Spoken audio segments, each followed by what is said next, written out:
Abra su Biblia en el libro de Mateo capítulo 7, versículo 24. Mateo capítulo 7, versículo 24. Y voy a tocar un tema que he titulado Asegúrate de estar en la roca. Asegúrate de estar en la roca. Mateo capítulo 7, versículos 24 en adelante. Dios los bendiga a todos. Una gran alegría verles. Nandito, Dios lo bendiga. Mateo capítulo 7, versículo 24 dice: cualquiera pues, esperemos un poquito que lo busquemos, que nos ubiquemos bien.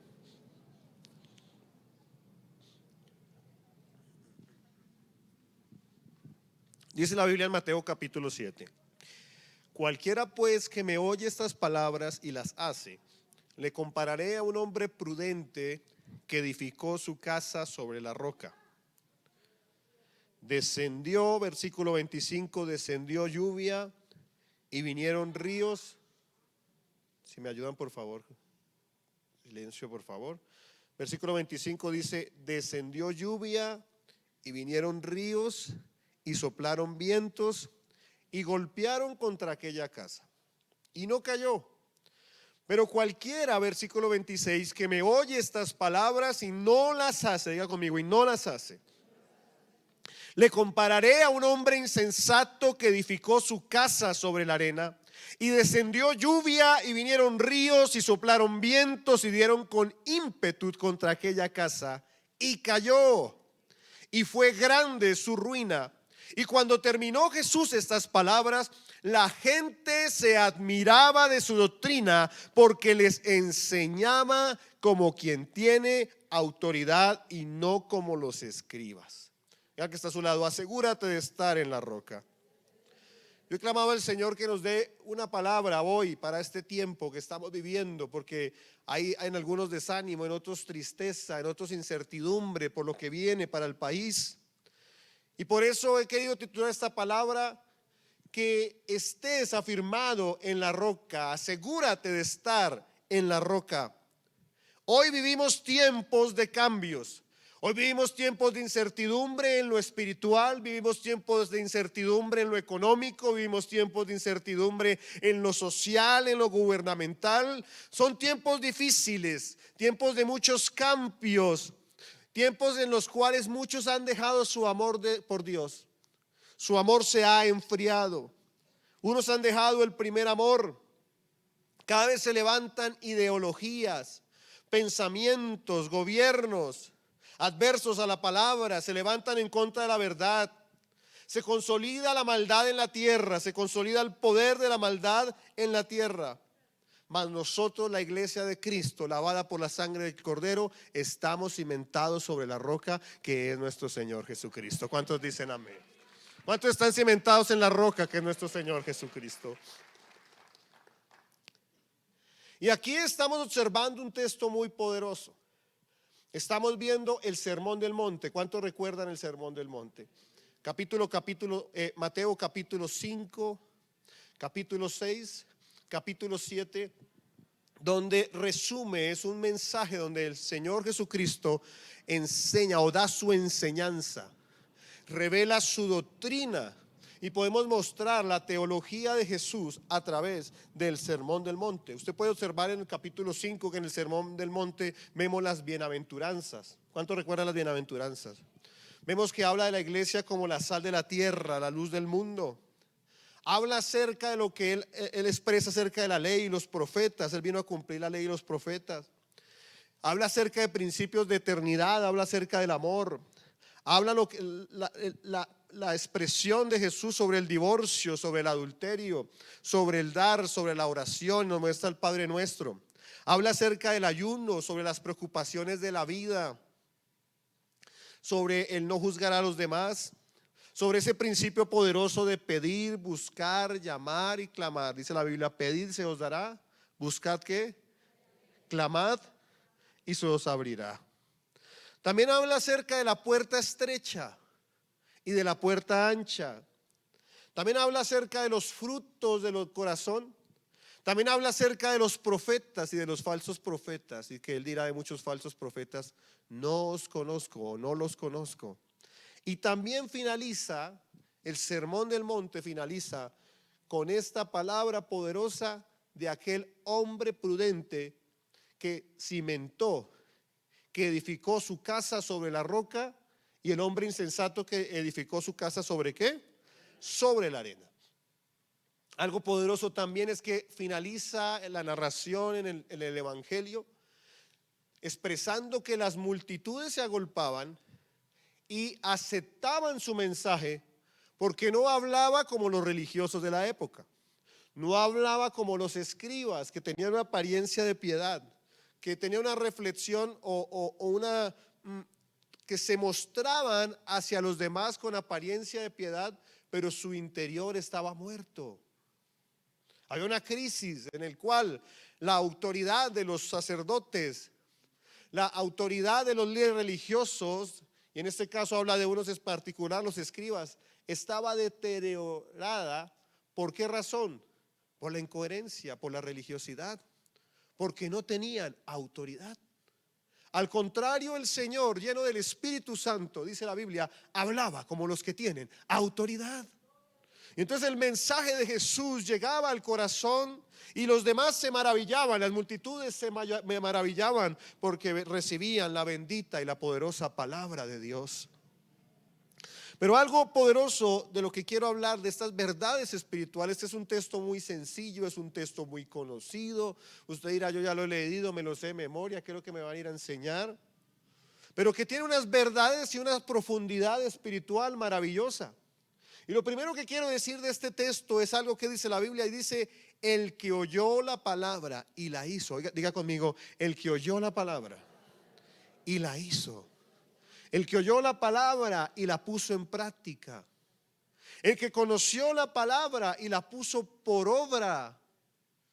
Yo te hago una pregunta: ¿cuántos sermones has escuchado en los últimos años? Hay personas nuevas aquí, pero hay personas también que llevan muchos años. La pregunta: ¿has puesto por obra lo que te han enseñado? O mejor aún, ¿has puesto por obra lo que has leído en la misma palabra? El Señor Jesucristo habla de aquel que oye la palabra, pero no solo oye la palabra, como dice el escritor bíblico, ser oidor y hacedor, ¿cierto? No solo el que oye la palabra, sino el que la pone en práctica. Jesucristo, ¿cómo lo llama? Le compararé con un hombre ¿qué? Prudente. Y aquí empezamos a encontrar dos personajes y varios elementos. Porque este hombre prudente es el que permanece. ¿Por qué? Porque está cimentado en Cristo, está cimentado en la palabra. Y aquí observamos el personaje, el hombre prudente. ¿Quién es ese hombre prudente? O traigámoslo a nuestro contexto: ¿quién es ese hombre y esa mujer prudente? Es aquel y aquella que escucharon la palabra y la pusieron ¿qué? Por obra. ¿Sabe cómo llama al Señor Jesucristo a los que oímos la palabra y la ponemos por obra? Hombres ¿qué? Prudentes. Y hay algo que está haciendo este personaje, este hombre prudente. Este hombre prudente está edificando una ¿qué? Una casa. Un elemento importante del relato bíblico, importante. Este hombre prudente está edificando una casa. Y dice la Biblia: le compararé como un hombre prudente que edificó su casa sobre la roca. Entonces tenemos al hombre prudente. El hombre prudente está edificando una casa. Y la Biblia enseña que ese hombre prudente está edificando su casa sobre la roca. ¿Quién es la roca? Es el Señor Jesucristo. ¿Quién es la roca? Ese fundamento. Hay un texto bíblico que dice: la piedra que desecharon los constructores llegó a ser ¿qué? La piedra ¿qué? Angular. ¿Cuántos recuerdan ese texto? El pueblo de Israel desechó a Cristo y Él terminó siendo el fundamento, la fortaleza, y por eso Cristo levantó ¿a qué? A su iglesia. Entonces la roca significa que, o la roca simboliza a Cristo. La roca simboliza a la palabra de Dios. Dice la Biblia, cielo y tierra pasarán, pero ¿qué? Sus palabras no pasarán. Hemos visto en la historia de la humanidad, en los siglos, en las décadas, en los años, que se han levantado imperios, se han levantado gobiernos. Algunos han durado 5, 10, 8, 10, 8, 20, 30, 50 años. Hay regímenes que han durado 100, civilizaciones que han podido durar 300, 400, 500 años. Pero la poderosa palabra de Dios dice que cielo y tierra pasarán, pero su palabra no pasará. ¿Y sabe por qué no pasará? Porque Él es el Dios Elohim, el Dios eterno, el que vive y reina por los siglos de los siglos, el alfa, la omega, el principio, el fin. Es importante entender que nosotros, los seres humanos, hemos sido creados con unas limitaciones. Tú y yo y todos los seres humanos hemos sido creados y sometidos a unas condiciones que son las condiciones del espacio y ¿qué? Y el tiempo. En nuestra vida física, Dios nos ha limitado o nos ha puesto una condición que es el espacio y ¿qué? El tiempo. Tú no puedes estar en dos lugares a la vez, ¿cierto? ¿Por qué? Porque estás sometido a una condición de ¿qué? De espacio. Pero también estás sometido, por lo menos en tu vida física, a una condición de ¿qué? De tiempo. Por eso Eclesiastés habla acerca del tiempo y habla que todo tiene su tiempo. Y observamos que el tiempo abre, que el tiempo cierra, que el tiempo limita, que el tiempo permite. ¿Por qué? Porque los seres humanos estamos sometidos a la temporalidad. Y por supuesto las ideologías de este mundo, los afanes de este mundo, el poder de este mundo, los gobiernos de este mundo están sometidos al tiempo. Cuando ese tiempo se somete al poder de Dios, es como castillos de arena que con el tiempo se derrumban. Las ideologías de este mundo se derrumban, el materialismo se derrumba, el humanismo se derrumba. Pero la bendita y poderosa palabra de Dios no se derrumba porque permanece para siempre. Es por eso que la Biblia habla del hombre prudente como aquel que edificó su casa ¿sobre qué? Sobre la roca, sobre el fundamento principal, sobre el fundamento angular, sobre el fundamento inconmovible, sobre el fundamento eterno. Mire, hermano y hermana, nosotros tenemos que volver al principio de eternidad. Muchas veces vivimos como si no existiera eternidad. Nos dejamos llevar por los afanes de la vida, por las crisis de este mundo, sin entender que debemos tener una perspectiva de eternidad. ¿Sabes por qué? Porque la Biblia dice que Dios ha puesto eternidad en el corazón de los hombres, sin que ni siquiera nosotros alcancemos a entender la obra que Él hizo de principio a fin. Porque la mente de Dios es una mente de eternidad y la mente del hombre es una mente de finitud. Es importante tener en cuenta eso. Y por eso la Biblia habla de que estemos sembrados en la roca inconmovible y en la roca eterna. Pero continúa relatando la Biblia diciendo, y descendió lluvia. ¿Qué más dice la Biblia? Y vinieron ¿qué? Los ríos. Y soplaron ¿qué? Los vientos. Otro elemento importante. Dice la Biblia que es un hombre prudente. Y la Biblia dice que compara al hombre prudente como el que oye y ¿qué? Y pone ¿qué? En práctica. Y habla de que ese hombre prudente edificó su casa sobre la roca. Pero el otro elemento es que vinieron ¿qué? Lluvias. Después vinieron ¿qué? Ríos. Y después que vino ¿qué? Vientos. Soplaron ¿qué? Los vientos. Diga al que está a su lado, si Dios no salvó a Cristo de la muerte, ¿qué te hace pensar que tú no vas a pasar por pruebas?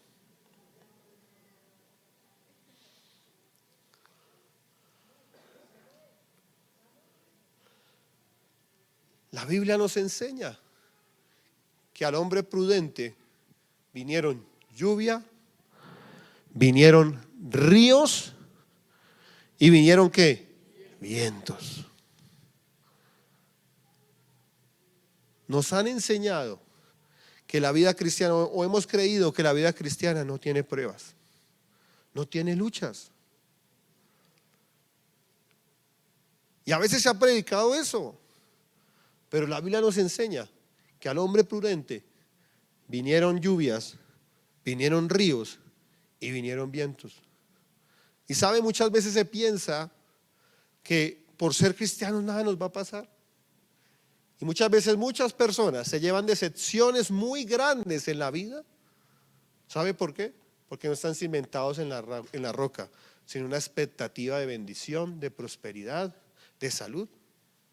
Que es cierto, Dios bendice, Dios prospera, Dios sana. Pero también la Biblia enseña que vendrán lluvia, vendrán ríos y vendrá ¿qué? Vientos. Y eso lo pensamos, incluso la gente lo piensa. Yo recuerdo cuando en el colegio o en la universidad, entonces me iba mal en un examen, entonces la gente pues, que son burlones, sin temor de Dios, decían, ¿y dónde está su Dios ahora? ¿Sí? Porque pues hay una concepción en la mente de la gente que pues el que es cristiano pues nada le va a pasar, todo le va a ir bien. ¿Por qué? Porque es cristiano y Dios lo va a guardar. Y la Biblia dice que vendrán lluvias, vendrán ríos y vendrán vientos. Ahora no quiero justificar, de pronto no estudié y por eso perdí, pero ¿cierto? O recuerdo también hace 10 años, sí, casi 10 años. ¿Cuántos son hinchas de Millonarios aquí? Uy, somos poquitos, somos la minoría aquí. Entonces imagínense que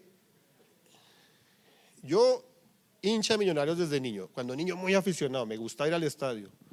Una vez hice ir al estadio a mi papá, no le gustaba ir. Y tanto fue que molesté, y entonces que le tocó ir. Mi papá no tenía ni idea del estadio, terminó llevándome a la tribuna sur de Santa Fe, yo haciéndole barra a Millonarios.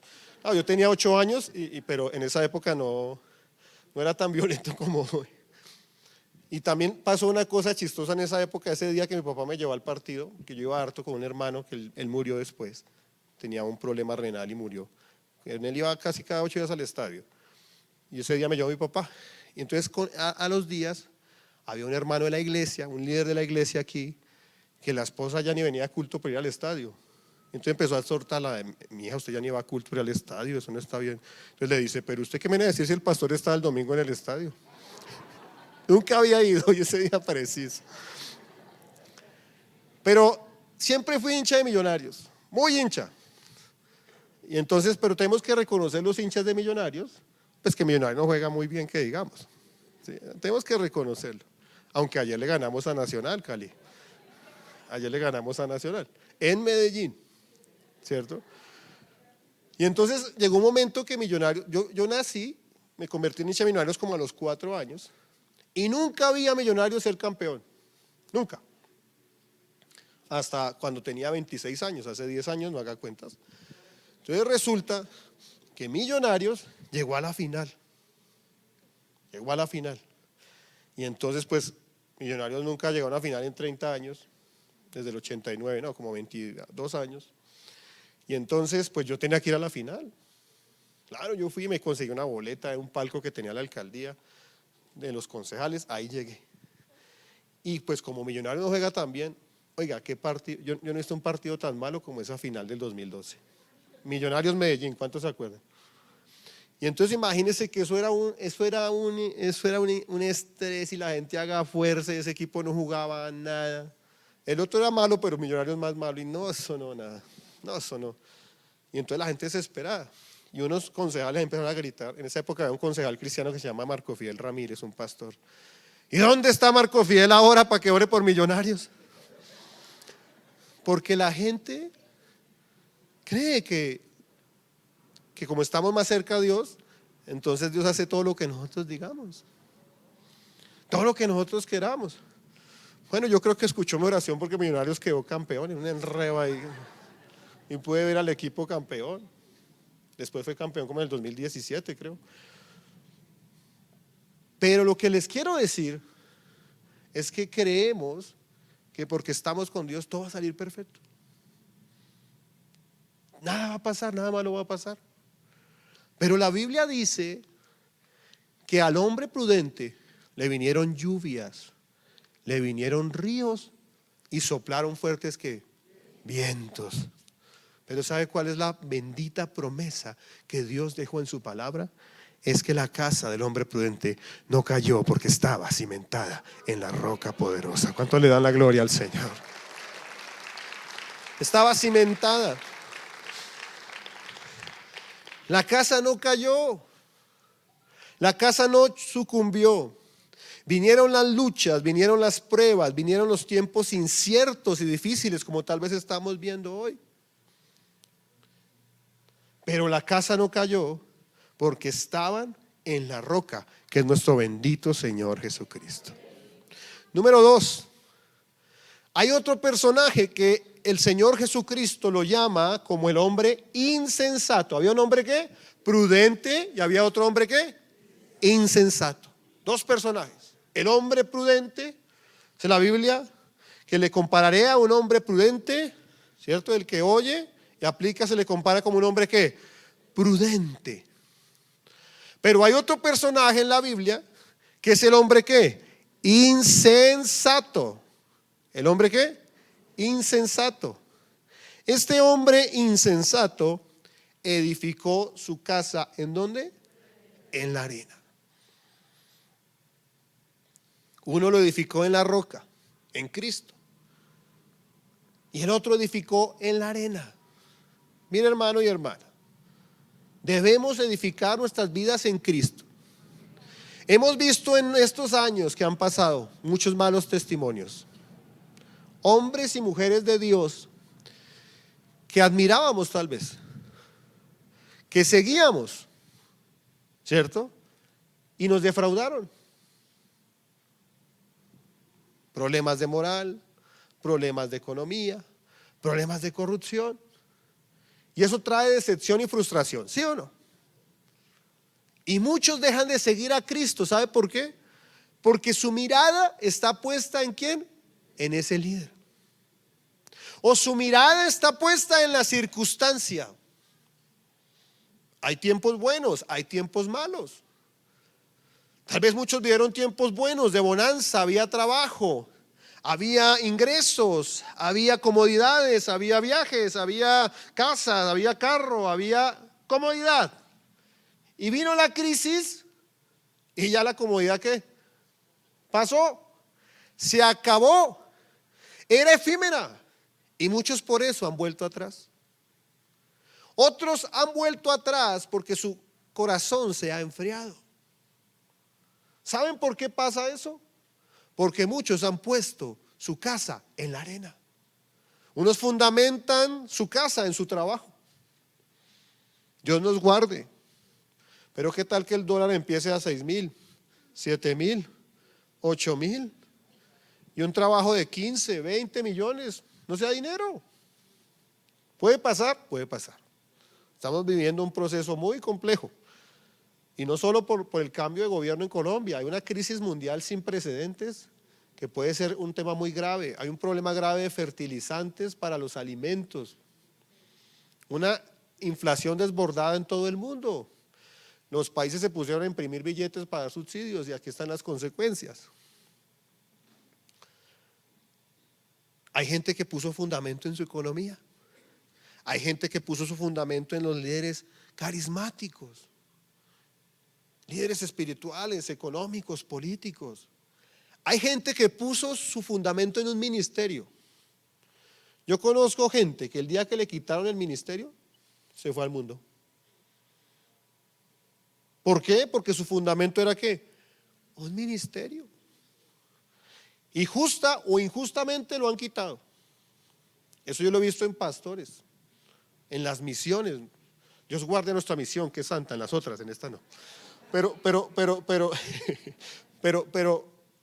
a veces pasa en las organizaciones eclesiales, gente con trayectorias ministeriales de 40, 50 años y lo sacan, ponen a otro y lo dejan sin nada. Y yo conozco casos de, por ejemplo, los hijos de esa gente. y no siguen al Señor. Y puede ser injusto, yo no estoy diciendo que no sea injusto, o puede ser justo también. Pero hay gente que su fundamento es un ministerio. Y entonces el día que se acaba el ministerio, pues se acabó la vida con Dios. ¿Por qué? Porque el fundamento era ¿qué?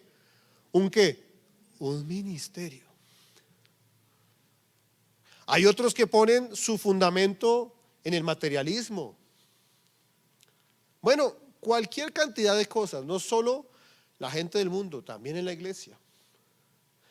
Y dice la Biblia que el hombre insensato edificó su casa sobre la arena. Las arenas, por ejemplo, son símbolos de las ideologías de este mundo, cualquiera que sea el sistema de cosas en el mundo, la vida sin Dios, sin palabra, la prosperidad de este mundo, una religión de apariencias, de una externidad, o que se externaliza, perdón, lo que una cosa, pero adentro se es otra.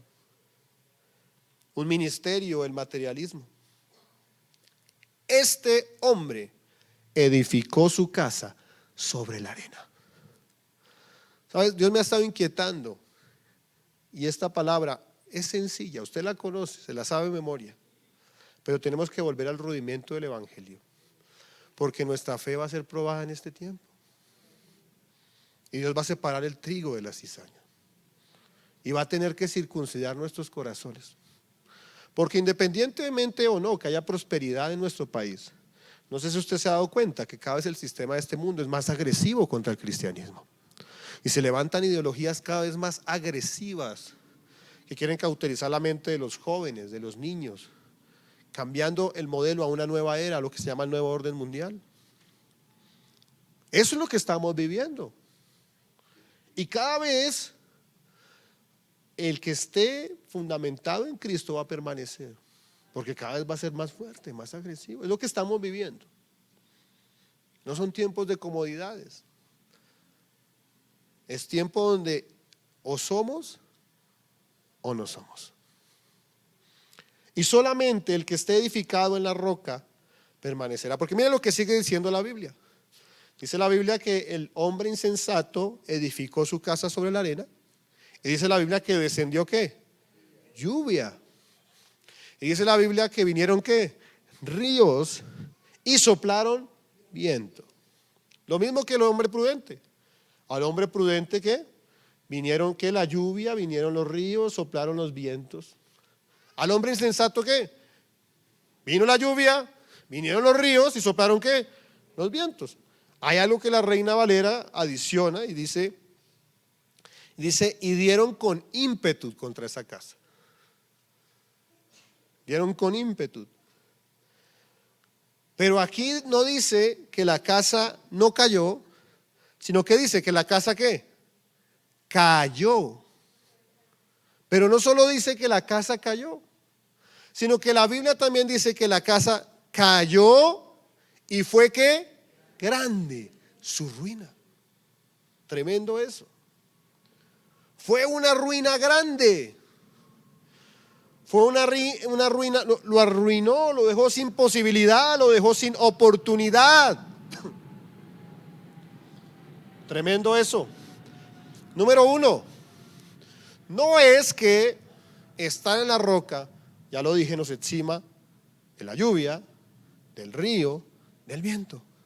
Pero sí hay una palabra poderosa, una promesa poderosa que no caeremos porque estamos en las manos de nuestro Dios.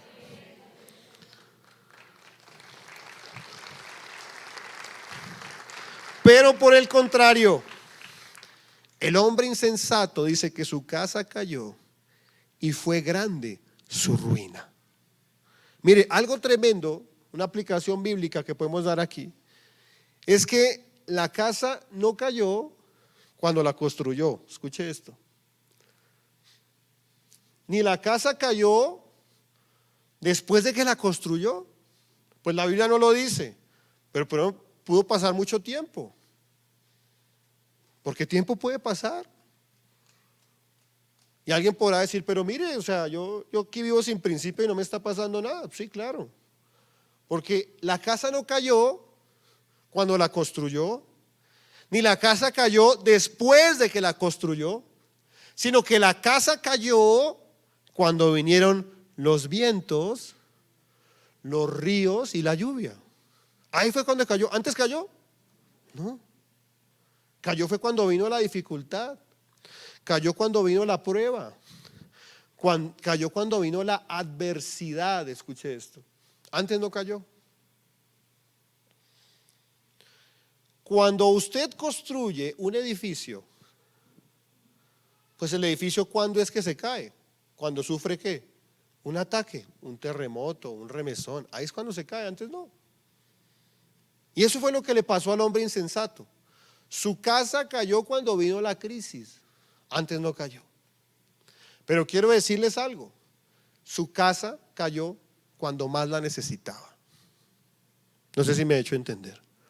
Es decir, en el momento de más dificultad, en el momento de más angustia, en el momento de más problema, en el momento cuando más necesitaba su casa ¿qué?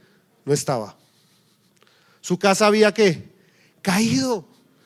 En el momento cuando más la necesitaba, esa casa ya no estaba. Tremendo eso. Mire, yo quiero decirles algo a usted que me oye, que me ve, que está aquí conmigo y que me escucha. ¿Qué somos nosotros sin nuestro Señor Jesucristo? Cuando yo he pasado por algunas pruebas fuertes en la vida, me he refugiado en eso. Por ejemplo, cuando la Biblia, el apóstol Pablo dice en el momento del duelo, que no seamos como los que no tienen esperanza. ¿Han leído ese texto bíblico? Los que han pasado por un duelo de un familiar, de un ser querido, saben que tienen la esperanza de la vida eterna. Pero usted imagínese un ser humano que no conoce a Dios sin la esperanza de Dios y de la vida eterna. Pasar las pruebas sin Cristo, ¿cómo será? No me lo imagino. Debe ser una cosa impresionante. Pero nosotros los creyentes tenemos nuestra mirada puesta en Cristo, nuestro fundamento, y tenemos la esperanza que es de nuestro Dios. El hombre insensato no tenía esperanza. El hombre insensato no tenía de dónde echar mano. El hombre insensato se cayó su casa, su protección, en el momento de mayor necesidad. Pero otro elemento importante, escuche esto, y es la tercera cosa que quiero hablar hoy, es que el hombre insensato, su casa cayó, y cayó en un momento en el cual, escuche esto, ya no podía edificar. Ya no podía edificar, porque ya vino la catástrofe. Tal vez él pudo replantear, ¿cierto? En un momento específico y decir, no estoy edificando bien. Y esa es la verdad y el poder del evangelio, que envía el mensaje de la reconciliación, envía el mensaje del arrepentimiento, envía el mensaje que nos volvamos a Dios, envía el mensaje que volvamos a que Cristo sea nuestro fundamento. Pero llegará el tiempo que no se podrá buscar a Dios. Llegará el tiempo, escuche esto, que ya todo ha pasado, y llegará el tiempo en el cual, como el hombre insensato, ya no podrá edificar sobre la roca. Hoy vivimos en el tiempo de la gracia. Hoy estamos en el tiempo en el cual Cristo está a la puerta llamando al corazón de los hombres. Pero llegará el día cuando Cristo venga por su iglesia, que no habrá ese tiempo. Ya no habrá ese tiempo. Y por eso quiero hablar de la tercera cosa sobre este tema. Y es que Dios está buscando, escuche esto, Dios está buscando un remanente como el hombre prudente. Y yo creo poderosamente que esa palabra es para esta iglesia en este tiempo. Y no solo para la iglesia en Colombia, esa palabra es para esta iglesia aquí en la Boyacá. Dios está levantando un remanente que sea como el hombre prudente. ¿Cuántos dicen amén? Dios está buscando un remanente. Hay una pasión en el corazón de Dios. Hay un patrón en la Biblia, lo podemos observar, en el cual Dios está buscando un remanente, Y un remanente que sea como ese hombre prudente que edificó su casa sobre la roca. El que oye y qué, y pone qué, en práctica. Miren lo que dice Isaías capítulo 10, versículo 20. Aquí el profeta Isaías está hablando acerca del pueblo de Israel y acerca del juicio que ha venido al pueblo de Israel por causa de su pecado. Pero que nos habla de ese amor que tiene Dios por el remanente. Dice Isaías capítulo 10, versículo 20, dice: acontecerá en aquel tiempo que los que hayan quedado de Israel y los que hayan quedado de la casa de Jacob nunca más se apoyarán en él que los hirió, sino que se apoyarán con verdad en Jehová. ¿En quién se apoyarán? En Jehová, el Santo de Israel. El remanente que volverá. El remanente de Jacob volverá ¿a quién? Al Dios fuerte. Porque si tu pueblo, oh Israel, fuere como las arenas del mar, el remanente de él volverá. La destrucción acordada rebosará justicia. Aquí Dios estaba levantando un remanente, un grupo de personas fieles que lo amaban, que lo honraban, que caminaban con él a pesar de ¿qué? De la adversidad. Ese remanente. Pero usted observa, y en la Biblia, no voy a hablar de todos, pero voy a hablar de algunos, hay patrones donde Dios levanta un remanente. Usted recuerda que llegó un momento que Dios toma la decisión de destruir la tierra y levanta un remanente a Noé y ¿qué? Su familia, y le dice a Noé que construya ¿qué? Un arca.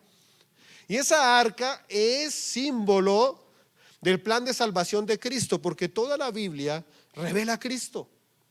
Y es una revelación de también que Dios envió un remanente a Cristo. ¿Para qué? Para salvar a ¿qué? A la humanidad. Pero también atrás con Noé utilizó un remanente. ¿Cuál fue el remanente? Noé y ¿qué? Su familia. Y muestra la historia que durante varios años Noé construyó ¿qué? Un arca. Y tal vez la gente pasaba y veía a ese loco construyendo un barco y nunca llovió en la tierra. ¿Qué cree que hacía la gente? Se burlaba, lo maldecía, lo escarnecía. Pero él era ¿qué? Un remanente. ¿Vivía presiones? Claro que vivía presiones. ¿Iba en contra del mundo? Claro que iba en contra del mundo. Pero Noé y su familia eran un ¿qué? Un remanente. Y cuenta la palabra de Dios que cuando ellos subieron el arca y Dios permitió que los animales también ingresaran, porque Dios les ordenó que ingresaran, y él cerró la puerta, muchos golpeaban la puerta e intentaban que los dejaran entrar. Pero ¿qué pasaba con ellos? No eran del remanente. No eran del remanente. Y así pasará en un momento, cuando haya pasado el tiempo y muchos querrán volver a Cristo, arrepentirse, y no lo lograrán porque ya habrá sido cerrada la puerta.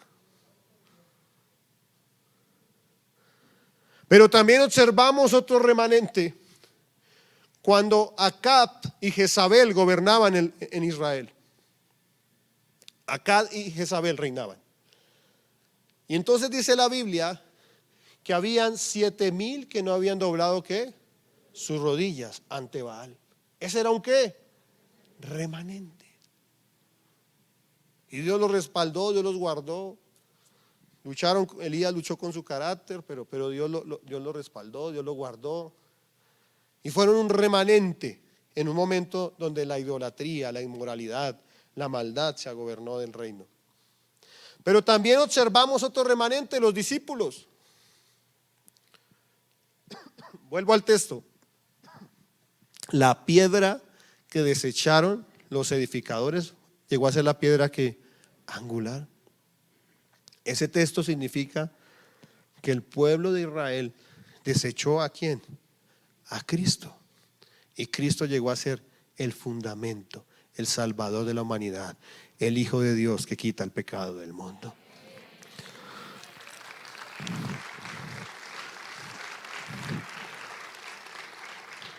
Pero sus discípulos fueron ese ¿qué? Remanente. Fueron un ¿qué? Un remanente que Dios permitió. Este remanente fue perseguido. El mismo Pablo los persiguió. Los judíos los persiguieron. El imperio romano los persiguió. Muchos murieron por su fe. Pero la Biblia dice que el número de los discípulos se multiplicaba. Y hoy, más de 2000 años después, millones siguen a Cristo gracias a ese remanente. Dios está buscando ese remanente. Dios está buscando ese remanente que sea como los discípulos, pero a su vez que sea como ese hombre prudente. Dios está buscando ese remanente. Y Dios te está llamando a ti y a mí a que en este tiempo seamos ese ¿qué? Remanente. Y también quiero recordar ese texto de las vírgenes, que la Reina Valera utiliza la misma descripción de la predicación del Sermón del Monte, cuando habla que son el hombre prudente y el hombre ¿qué? Insensato. La Reina Valera también utiliza a las vírgenes ¿qué? Prudentes y las vírgenes ¿qué? Insensatas. Las vírgenes prudentes son ese ¿qué?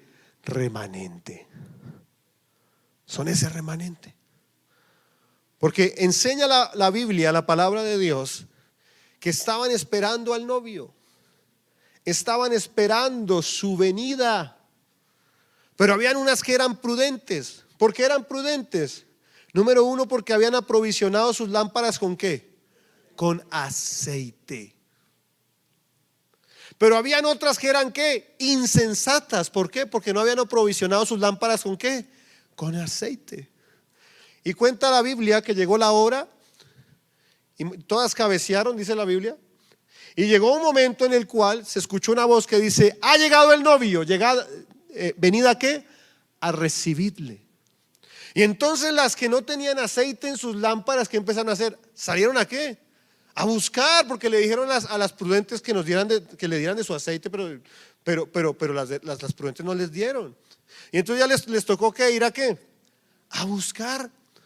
Pero dice la Biblia, escuche esto, dice la Biblia que cuando ellas volvieron ya la puerta estaba ¿qué? Estaba cerrada. Estaba cerrada. El hombre y la mujer prudente esperan la venida de Cristo. ¿Cuántos estamos esperando la venida de Cristo? ¿Cuántos decimos: ven Señor? Si la Biblia, el Espíritu y la novia dicen: ven Señor Jesucristo. Cuando nosotros entendemos esto, entendemos nuestra eternidad, entendemos nuestra perspectiva, que somos como las vírgenes prudentes, que estamos cuidando nuestras lámparas y aprovisionándolas del aceite, pues estamos esperando la venida del novio. Cuando entendemos eso, las luchas, las pruebas, la lluvia, los ríos, los vientos no nos van a detener, porque nuestra mirada no está puesta en las pruebas, nuestra mirada está en nuestro Señor Jesucristo, que hizo los cielos y la tierra.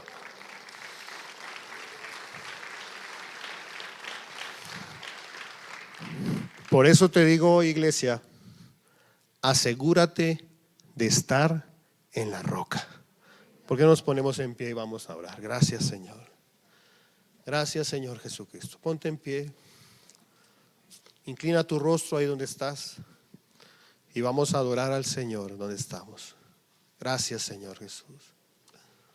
Gracias, Señor. Gracias, Señor.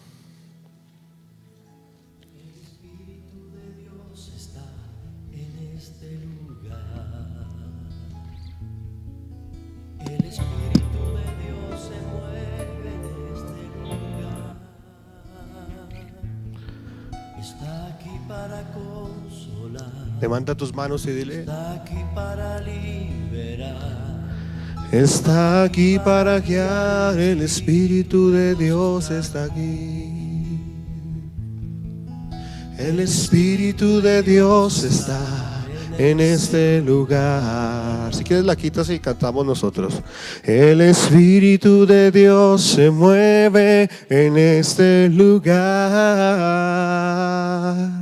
Está aquí para consolar. Está aquí para liberar.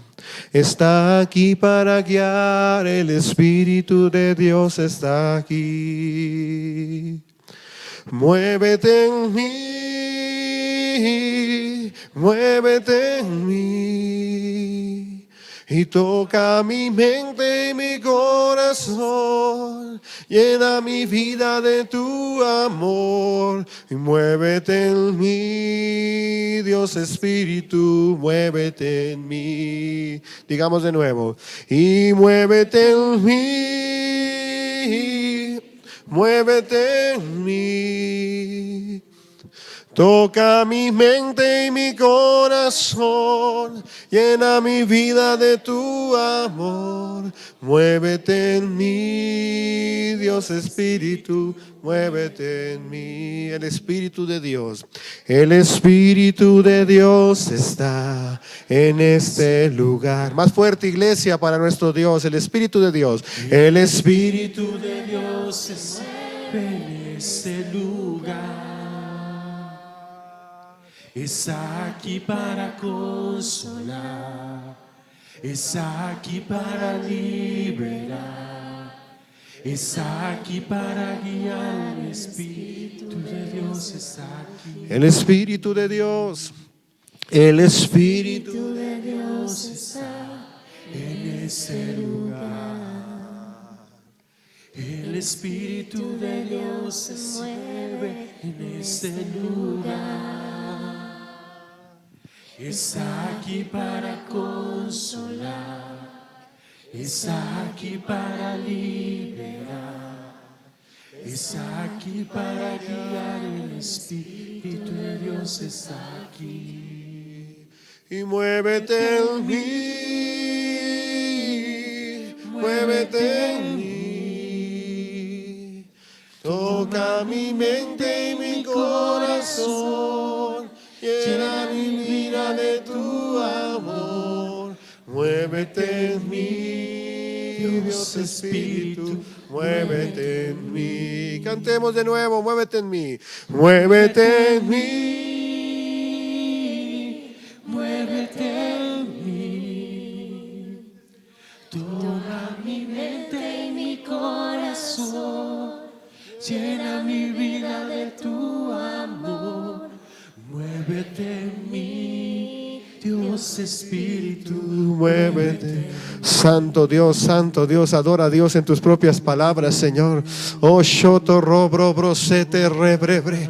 Adora a Dios ahí donde estás, levanta tu voz al cielo en tus propias palabras. Adora en el Espíritu, exalta en el Espíritu, glorifícalo, glorifícalo, glorifícalo, glorifícalo, glorifícalo, glorifícale, dile: Señor, yo te alabo, yo te exalto, yo bendigo tu nombre, yo bendigo tu nombre, yo bendigo tu nombre, yo bendigo tu nombre, yo te exalto. Oh Dios del cielo, una oración que venga del Espíritu, trasciende la carne, trasciende las emociones, trasciende los sentimientos, y empiezas a orar en el Espíritu, empiezas a bendecirle, empiezas a glorificarle. Oh, la presencia de Dios está en este lugar, el Espíritu de Dios está en este lugar. Empieza a adorar en el Espíritu. Oh, iglesia, tenemos la arma más poderosa, la sangre del Cordero que nos ha lavado, nos ha redimido, nos ha limpiado. Dios ha dejado a su Espíritu Santo en medio de su pueblo. Su palabra dice que Él está con nosotros hasta el fin del mundo. Él está con la iglesia. Y este año no es esa excepción, no es una excepción. Este tiempo no es excepción. Él está con nosotros. Él lo ha prometido. Él lo ha prometido. Adora a Dios ahí donde estás. Adora a Dios. Deja la distracción. Deja de mirar a otro lado. Cierra tus ojos y concéntrate en el Espíritu de Dios y adórale. Adórale. Su presencia te está sanando. Su presencia te está liberando. Tu presencia te está bendiciendo. Está ministrando. Está equipando. Está edificando. Su presencia está provisionando tu lámpara con aceite. Oh Dios del cielo, obra. Toca cada corazón. Toca cada vida. Rompe la pasividad, rompe el adormecimiento, rompe la mundanalidad, Señor Jesucristo. Rompe el corazón dividido, rompe la mente distraída, Señor. Padre, toca cada vida. Oh, grosoto, robrochete, rabra, brabra. Ora al Señor y adóralo en el Espíritu. Grosoto, robrochete, rerebre. Engrisiti, ribrishata, rabra. Su presencia está en este lugar. Su presencia está en este lugar. Él lo ha prometido. Donde 2 y 3 estén reunidos en su nombre, ahí está. Él es galardonador de los que te buscan. Pedid y se os dará, buscad y hallaréis, clamad y se os abrirá. Hoy clamamos por ti. Hoy clamamos por ti. Hoy clamamos por ti. Hoy clamamos por ti, hoy clamamos por ti, hoy clamamos por ti, hoy clamamos por tu presencia, hoy clamamos por el mover de tu Espíritu Santo. Hoy se levanta un clamor en el Espíritu diciendo: Padre, yo te necesito. Padre, anhelo tu presencia en el trabajo, tu presencia en el hogar, oh Dios del cielo, tu presencia en la iglesia. Oh, robrosoto, robrocheterere. Clama, clama por su presencia. Clama por su presencia. Oh Padre, tú eres nuestro fundamento. Oh Padre, tú eres nuestra roca. Oh Padre, tú eres nuestra vida. Oh Dios, sin ti perecemos, sin ti sucumbimos. Sin ti no somos nada, oh Dios. Pero hoy somos ese remanente que ha puesto su casa sobre la roca. Hoy somos ese remanente que ha puesto su fundamento en el Dios inconmovible, en el Dios eterno, en el Dios de los cielos, en el Elohim, el Dios eterno, el principio, el fin, el alfa, el omega, el que era, el que es y el que ha de venir. Oh Dios del cielo, te amamos. Dígale al Padre: Padre, te amamos. Padre, te adoramos. Padre, oh Dios del cielo, te adoramos. Bueno eres, oh Dios del cielo. Y quiero pedir que pasen al frente los que quieren que oremos. Y yo quiero que seamos honestos. No es un tiempo no le bajes, tranquila, de crítica, ni estar mirando quién pasa o quién no pasa. Hay personas que su fe ha menguado.